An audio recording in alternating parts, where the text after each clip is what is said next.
ঢাকা থেকে প্রত্যন্ত অঞ্চলে মানুষ তার স্বজনদের কাছে যাচ্ছে। যাত্রা আজকেই শেষ দিন, তো সন্তোষজনকভাবে যাচ্ছে।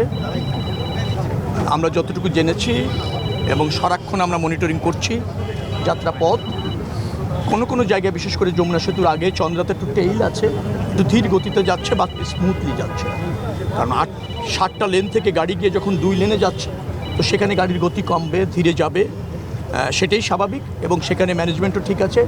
আমি এত সময় আমরা সবাই কেন্দ্রীয় মনিটরিং সেলে ছিলাম, বিআরটি এর যেটা করে, সেখানেও সমস্ত পিকচার দেখে আসছি, বেশ ঠিকঠাক মতোই যাচ্ছে। এখানে আসলাম, এখানেও লাইন ধরে যাত্রীরা দেখেছেন যে টিকিট নিচ্ছে, ভাড়াও ঠিক আছে।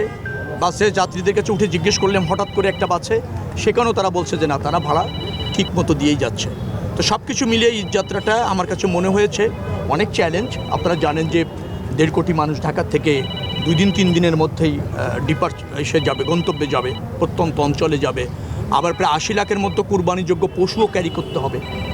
তো যাত্রী অনেক, মানুষ এবং পশু মিলিয়ে। আবার আমাদের পরিবহন সেক্টরের যে সামর্থ্য আছে সেটার শতভাগ দিয়ে আমরা চেষ্টা করেছি। মোটামুটিভাবে আমি নিশ্চিতভাবে বলতে পারি, এবং আমরা মনে হয় যে আপনারা দ্বিমত হবেন না। আমরা ছিলেন আমার কাছে, আপনারা এখন যখন যাই যে তারা নির্ধারিত ভাড়ায় যাত্রীরা যাচ্ছে, এবং যাত্রীরা তাই বলছে শৃঙ্খলার সাথে তারা টিকিট পাচ্ছে, এখনও পর্যন্ত টিকিট পাচ্ছে। তো সব কিছু মিলে একটা ভালো এই যাত্রা আমরা ম্যানেজ করতে সক্ষম হলাম, এটুকুই বলবো। তবে মাননীয় মন্ত্রী, আমি যদি আপনাকে প্রশ্ন করতে চাই, সেটা হচ্ছে যে কাউন্টারের বাইরেও বেশ কয়েকটি জায়গায় আমরা বাড়তি ভাড়ার কিছু অভিযোগ পেয়েছি। হ্যাঁ, এরকম অভিযোগ আমার কাছেও এসেছে।